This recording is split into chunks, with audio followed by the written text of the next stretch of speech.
Hello, Remax West. Happy Monday. I hope you had a great weekend.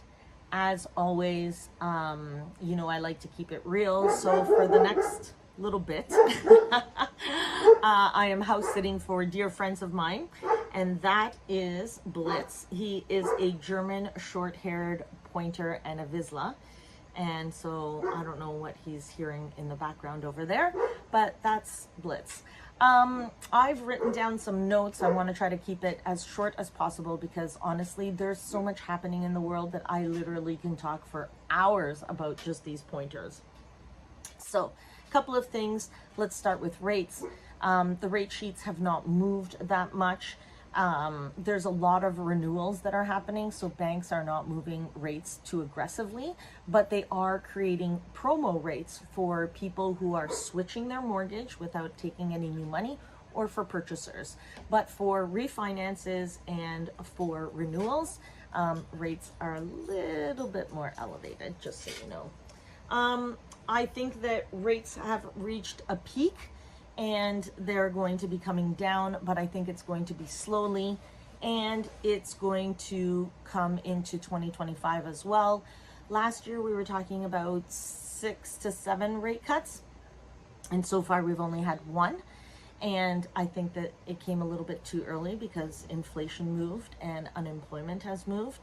And so I don't think we're going to get too many rate cuts at the moment for towards the end of the year, maybe another 1 or 2, but the rest will be coming next year.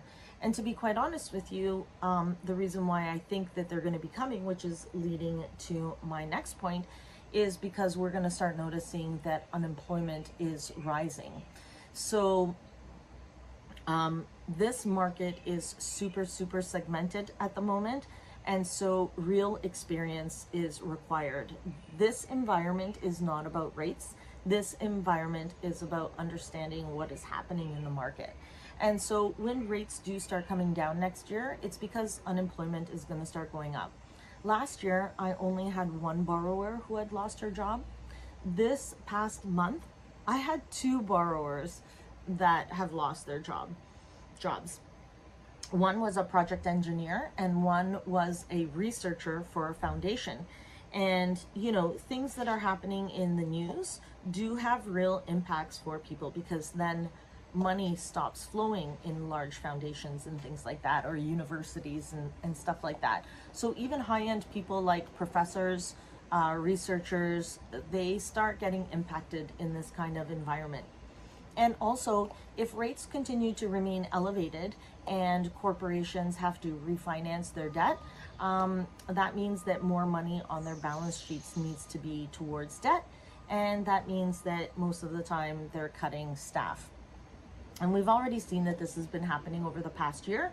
Usually it takes, for unemployment to really start impacting the market, a lot of people get packages before they start claiming unemployment.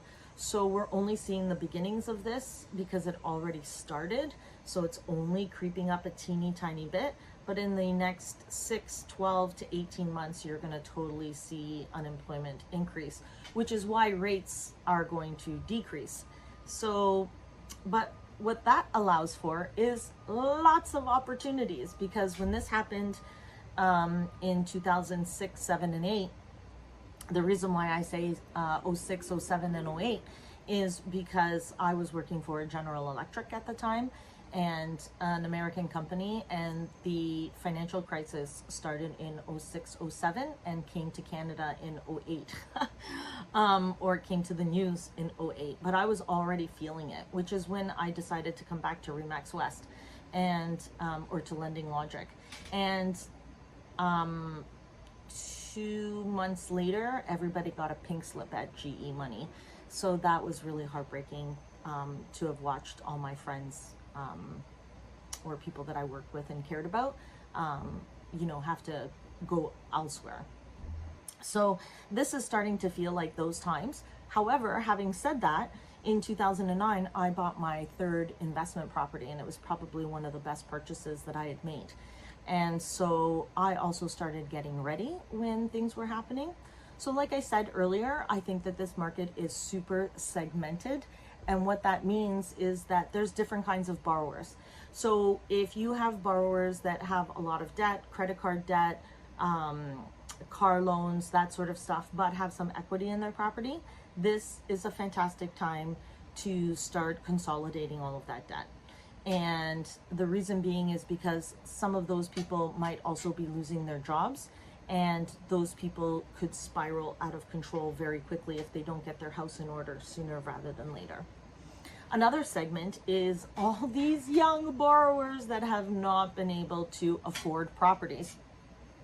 I think that while we're filing taxes this year and next year, I think that there's some great opportunities that can be had to bump up some more savings.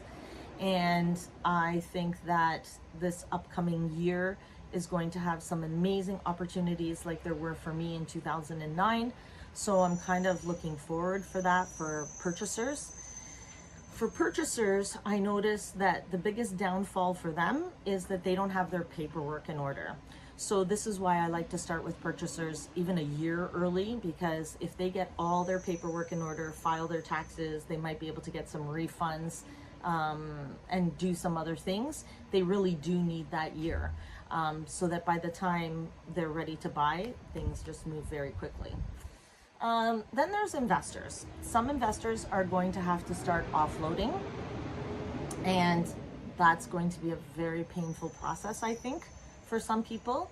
And then there are some investors that are going to be able to reap some rewards and build their portfolio, which is what I was able to do. And so I'm super grateful that I have 25 plus years of experience to be able to deal with these different segments of the markets, and having experience in a lot of them. And so this market is not about rates. So I think we should even stop looking at rates. I think that, 0.5%, 0.75% shouldn't have to make or break people. It's really a small margin of the market. But what we really want to do is get them to where they want to go. And that might actually take time because of rates. So if you need any more help, thank you for those of you that have been trusting me with your clients, with your borrowers. I'm still offering them 15, 20-minute consultations. Some of them, honestly, some of them just need help with sorting out their paperwork and getting a real sense of communication.